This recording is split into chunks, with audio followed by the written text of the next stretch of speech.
Our next esteemed presenter is Sri Sarma VSN Rajakondaji, an ardent student of Vedant and adjunct faculty IMJSS Medical University, Mysuru.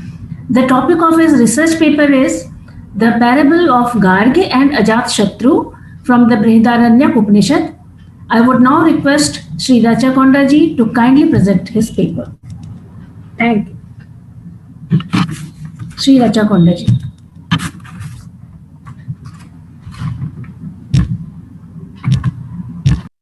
Once upon a time, there lived a learned scholar in our motherland. He was called Gargya Balaki, or simply called hereafter Gargya for our convenience. He proudly considered himself to be the knower of the perfect supreme truth. The dialogue between Gargya and Ajatha on the Brahman is the parable for us to empower us to learn the concepts of the Brahman, the Absolute. This famous colloquy finds the exposition in the first Brahmanam, or subchapter of chapter 2 of Brihadaranyaka Upanishad. Okay? Now, once Gargya went to the king Ajatha and said, I shall teach you all about the Brahman. Ajatha the king, was highly pleased for an opportunity to know more about the Brahman from the learned scholar.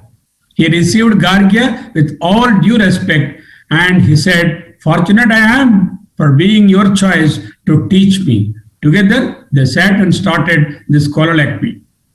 Here follows the profound discussion indeed. Thus goes the parable. Gargya started to explain what the Brahman is and said, I meditate upon the persona of the sun as the Brahman. Ajatha humbly replied, Respected sage, one may contemplate and meditate upon the sun, but not as suggested by you to be the Brahman Absolute. The reason is, the sun, with all the glory and divinity, is but only a conditioned or differentiated form of the Brahman. You suggest this conditioned form as the absolute, unconditioned Brahman. I prefer no more discussion on this, if this much is what you intend to teach me as the Brahman, said the king. Now, Gargya continued, I meditate upon the persona of the moon as the Brahman.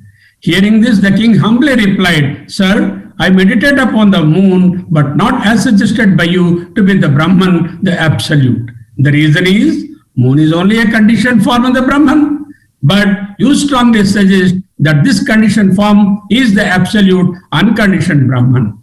I prefer no more discussion on this, if this much is what you intend to teach me as the Brahman. In this manner, the colloquy between Gargya and Ajatha went on and on. Gargya pointed out that he meditates as the Brahman upon the persona of the Vidyut, the lightning, the Akasha, the space, the Vayu, the air, the Agni, the fire, the Jalam, the water, and the Adarsha, mirror, and the Shabda, the sound, and also the quarters are the Diks, and the Chaya are the shadow. And finally, Atman Viha also he proposed, means individual intellect or buddhi. And that completes Gargya's exposure about the understanding of Brahman. He contemplates these as Brahman, the Absolute. But every time Gargya suggested a new understanding as the Brahman Absolute, King Ajatha methodically refuted with a fresh explanation about the conditioned nature of the proposed Brahman. The king said, Is this much all? Is the knowledge of Brahman you wish to impart? Or is there anything else that you need to tell? Then Gargya said, This is all, my dear king. The king replied, By knowing this much, conditioned Brahman, one cannot claim to know the Brahman, the Absolute. At that instant, Gargya realized that there was evidently something more of the Brahman, which was not in his comprehension, and remained completely silent without any elucidation further to offer. Gargya aspired to know the true nature of the Brahman, the Absolute, and surrendered himself to the king as his disciple. He pleaded with the king to impart him the right knowledge of the Brahman. Ajatha took Gargya by both his hands, befriended with him, and said, Sir, you are the deserving teacher, and you please remain so. I shall try to share my humble understanding of the Brahman, and started enlightening him about the Brahman, not as his teacher, but as his peer or co-student. His intention was not to showcase his supremacy, but to impart the real knowledge about the Brahman. What follows is a revelation indeed.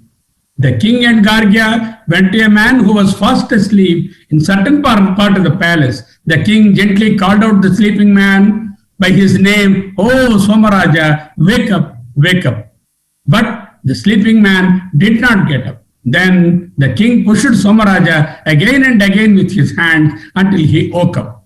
Using this illustration, the king explained the awareness of the Brahman, the Absolute. This is the parable. The king said, O Gargya Muni, who is this Somaraja? Who is the being in him that is aware of the place, time and relationship?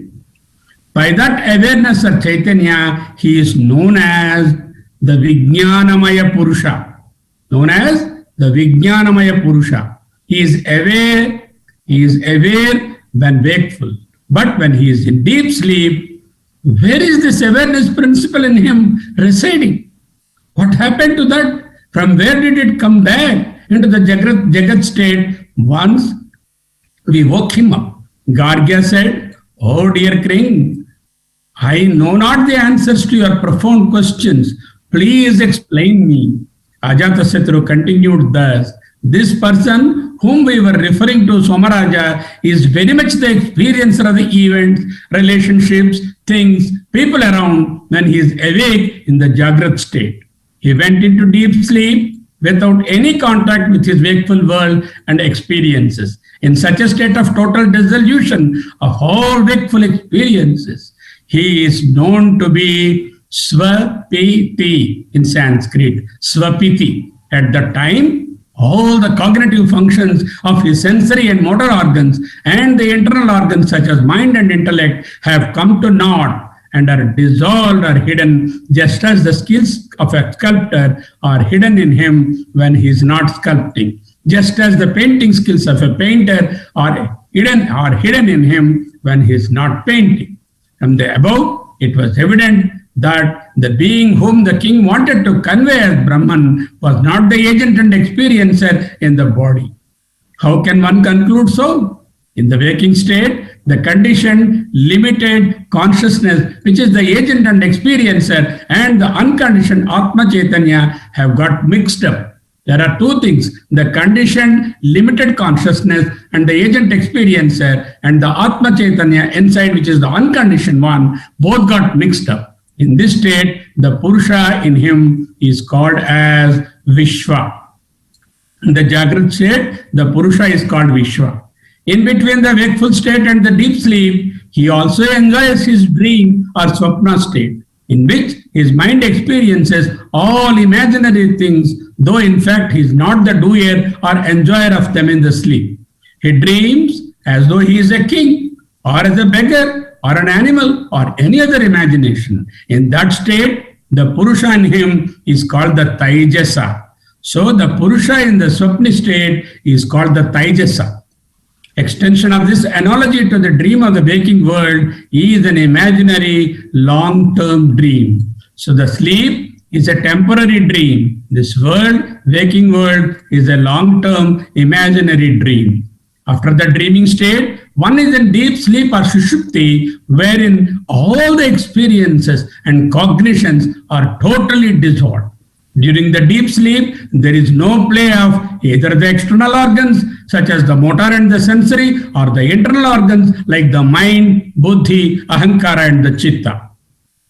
All these have retreated inward and merged with the Atma Chaitanya or inner consciousness, which alone powers the body to act as an agent and experiencer.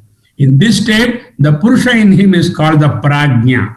So now we have the wakeful state, the Vishwa, the Swapna state, the Taijasa, and the deep sleep state is the Prajna. The internal abode of this Vijnanamaya Purusha in his resting state is referred to as Puritati.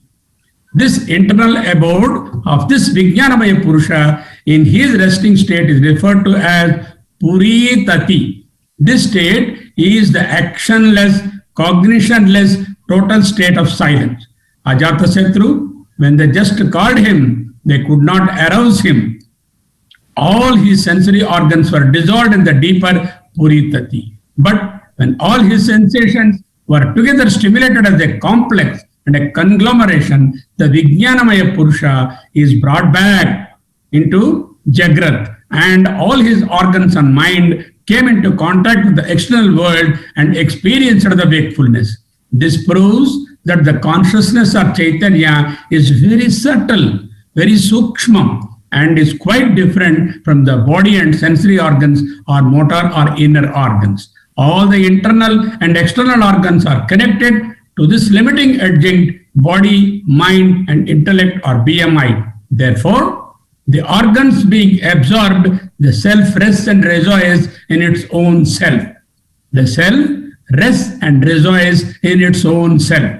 This relative, limited, conditioned, transmigrating self is the same as the transcendental, eternal, limitless, unconditioned Brahman.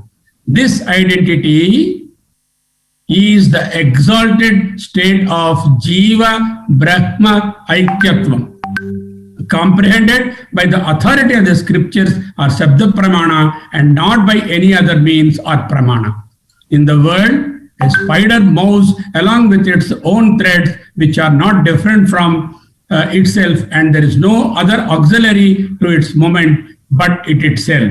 Likewise, from one homogeneous fire, tiny sparks, little specks of fire emanate in different ways in all directions or in many numbers. In the same way, from the Brahman emanate as all organs, all the worlds, all the gods, all the beings, and its secret name in the Upanishad is known as the truth of the truth. What is that? It is the truth of the truth. The vital force referred to is the prana or the truth, and the Brahman is the truth of the truth. Satyasya satyam. Satyasya satyam, truth of the truth. Turiya is a state of continuum in and through all the three above states, the Jagrat, the Swapna, and the Sushupti. So how do we interpret this story? All of us experience the three states, the wakeful, the dreaming, and the deep sleep. All our indriyas and internal organs too are in full play and function in the Jagrat and wakeful state. But in the Swapna state or the dreaming state, our mind alone is in full flow, imagining even the unimaginable. But all our indriyas, buddhi, are withdrawn inward into the subtle consciousness. In the Sushupti or the deep sleep, none, including the mind, is actively functioning, and all our equipment of cognition, comprehension, memory, and outflow responses are completely, although temporarily, withdrawn into the subtle or individual consciousness or Jiva Chaitanya. This Jiva Chaitanya is also called Sakshi Chaitanya, the witness consciousness, which is in full play in all the above three states. This is referred to as the state of Turiya, a state of continuum of the Sakshi Chaitanya in and through all the three above states in us. This story verily demonstrates that neither the Sakshi Chaitanya, neither the body nor the indriyas and the mind are the true experiencer sans the play of Sakshi Chaitanya. We all cognize the world of plurality. We all cognize the world of plurality only with the full play of the inner Sakshi Chaitanya. This individual consciousness, highly differentiated, limited, manifest as name and form, highly conditioned, Triguna Sahita, perishable, is the Jiva. What is the Jiva? This is the individual consciousness as opposed to the universal consciousness, as opposed to the supreme consciousness. This individual consciousness of the Jiva is highly differentiated, limited, manifest as name and form, highly conditioned, Triguna Sahita and perishable, also known as immanent or Vyasti or Kshara Purusha. Kshara, Akshara, Parama. Three levels of Purushas are described in Gita. Let us interpret the first half of the parable now. Here, Gargya pointed out to the king various universal consciousness manifest as Saguna, Sakara, conditioned, manifold, divine aspects like the sun, the moon, the Agni, the Vidyut, etc. But he could not comprehend or meditate on the absolute. This aspect of the Brahman is known as, which aspect? This visible aspect of various divinities of the Brahman is known as, in the most primeval form, as the Hiranyagarbha Prajapati or the Hiranyagarbha Brahma. All the celestial divine beings are but his differentiated form. He is also called the universal consciousness or the samishti consciousness or the Virat Purusha or the Akshara Purusha, as opposed to the Kshara Purusha, who is the individual consciousness. Here is the universal consciousness or the Virat Purusha as the Akshara Purusha. Gargi's concept of the Brahman stops short here with the Akshara Purusha. But indeed, the Brahman, absolute, is the supreme consciousness. So we have an individual consciousness, we have the Virat Purusha, the universal consciousness, and the supreme consciousness above, which is unmanifest, nirakara, nirguna, unconditioned, formless, from which spring forth the created world of beings, things, the divine, the effulgent forces of nature, and whatnot. This alone is called Paramatma or Parabrahma or Paramapurusha. So now we have the universal consciousness, the Akshara Purusha, and the supreme consciousness, the Paramapurusha, as opposed to the individual consciousness, which is the Sakshi Chaitanya. So this Paramapurusha is also called transcendental Brahman. Everything emanates from him. In such a case, contemplation and meditation on any one or more of the differentiated, conditioned, limited, and manifest forms of the Brahman. If we meditate on any conditioned part of the Brahman, omnipotent, unmanifest, undifferentiated, will be but only a limited cognizance of the Paramatma or the Brahman, the Absolute. In Advaita philosophy, Parabrahma is unity, oneness, undivided, unfragmented, formless whole. What is that? Unity, Ekameva, Advitiyam, oneness, undivided, unfragmented, Nirakara, formless, and Purnam, the whole. But plurality, divisiveness, discrimination, relativity is best described as Bhinnatvam or Avidya. The Sakshi Chaitanya in Somaraja is the Kshara Purusha. The various forms of the Brahman proposed by Gargya is the Akshara Purusha. And what is demonstrated in this parable as the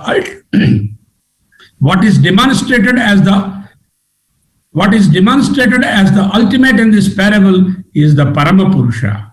So now let us conclude our talk, understanding thus, in the light of non-dual nature of the Brahman, there is ever only one witness, the real self or the Atman, which is itself identical to Brahman, the Absolute. Upanishad is teaching us here the awareness of the Brahman removes the dualism of the witness and the witnessed. There is always a dualism of the witness and the witnessed, the knower and the known. Thereafter, only the witness itself remains, the knower alone. When the part is broken, the space it encloses, the ghatakasha, the part space, is lost. But it is not lost, but it merges with the mathakasha, the space in the house.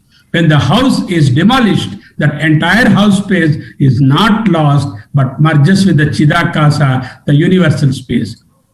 It is thus established that it is the ignorance or the avidya or maya on the part of the observer in which the reality of the Brahman is lost amid the mirage of Maya. It is of the unity of all things that the two, the world and the Brahman, become one.